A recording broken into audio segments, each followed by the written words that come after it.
I've made a lot of mistakes in my life.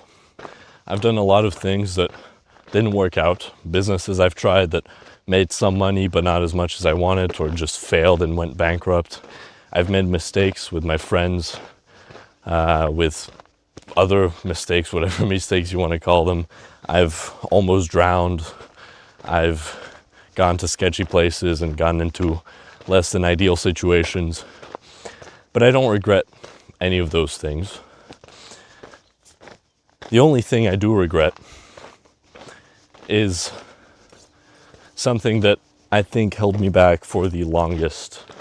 Something that made my life unnecessarily hard, especially given how easy it was to fix this problem in my life.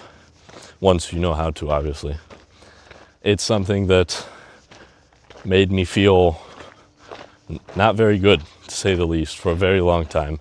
And it's something that's unfortunately been naturalized or normalized in today's society, seen as something that's even potentially healthy, which is completely fucking nuts. And to think that it's even legal is just completely insane. I started it when I was around 12 or 13, which is crazy to think about, that we're allowing kids to do this. And I carried it on for much longer than I would have ever wanted to. And again, this is the only thing I regret.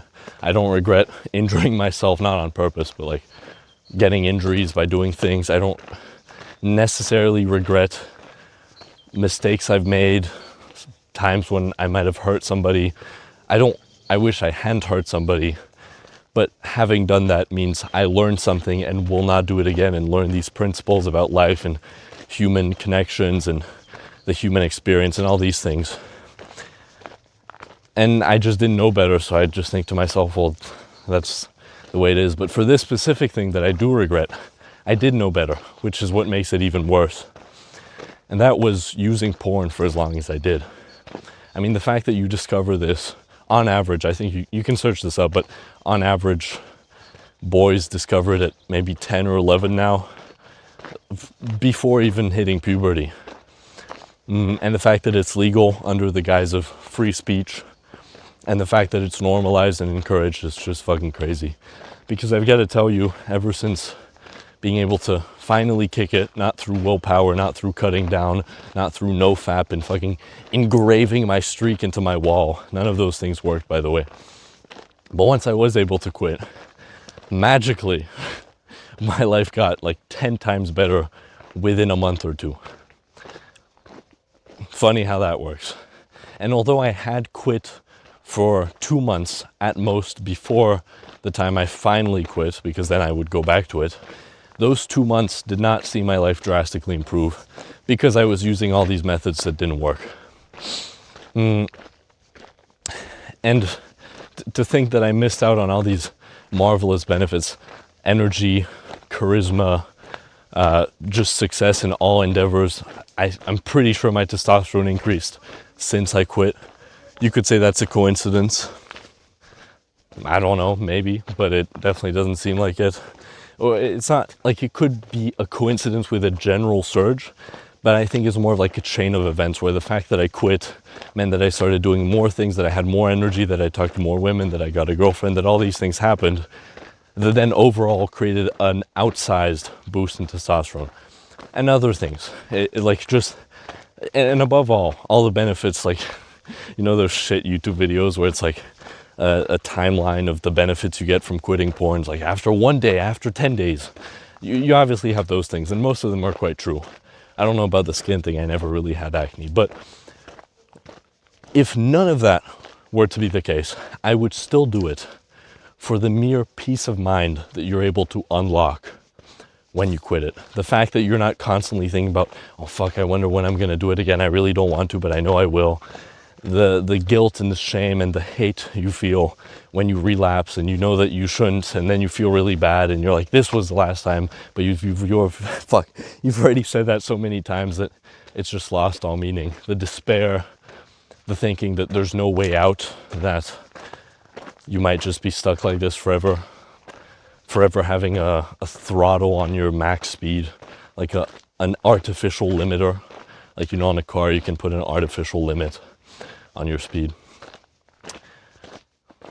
Even if it was just to remove that from my life, I would do it every single time, no questions asked. And even if you didn't remove that, which you by default do, but let's say you didn't get the despair, which is just not possible. But even if it was just to save the hours I've spent on it, that I could have invested in literally anything else that would have made my life actually better, I would still do it. It's literally, it has no benefits. And that's exactly where the way I quit is based on. That's the thing it's based on. It's called the Easy Peasy Method. I made a video on it. You can check it out on the channel. I think it's called Quitting Porn is Easy Once You Know How, or something like that. The thumbnail's me in front of a whiteboard with a bunch of text on it. Check it out. It's there in the description. It's the only method that works. I'm not sponsored or anything. It's completely free. It's like a foundation. Well, I think it's just one guy that wrote the book because it's based on another book. But anyways, it's the only thing that worked. And I honestly wish I'd discovered it earlier. And even then, to be fair, it did take a few tries, but eventually it worked. And when it worked, it was just instantaneous. I never had a bad day where I was like, oh, I really want to go back to it. Never. And on this whole, like, it's healthy, or it's like, it's normal, it's okay, I really see it as the same thing as video games. Which is to say, video games are really fucking bad also. But porn is, like, nobody would watch porn if they had access to what they wanted to see. What they were seeing on their screen, like, in real life. It's just a crutch or like a replacement for what you would want in real life, which is intimacy and love and all this stuff. You don't want pixels. You want somebody to actually love you, and you're not going to get that from a screen. And same thing for video games. You want an interesting life. You want a mission. You want purpose. You want things to do every day, wake up motivated. But that's hard to find in real life, so video games fill the void. Just like so many other things, right? Anyways, if you don't know me, my mission is to lead the world to enlightenment. You can join the movement. Subscribe to this channel, watch the other videos if you found this one helpful. Shit actually changes your life. Self-improvement is the best thing ever. It's the one common thread throughout all of human history. It's literally like evolution, if you think about it, is improvement, self-improvement. Organisms can improve themselves to increase their odds of survival. It is like a fundamental recurring pattern throughout all of life and history and the universe and all this. So get on self-improvement, watch the other videos. You can check out the Instagram to see that this shit actually works. The podcast for the deeper philosophical ideas and universal truths. And contact me. I'd be interested in getting to know some of you. On getting to know you, the one listening to this. And I'll see you in the next one. Mwah.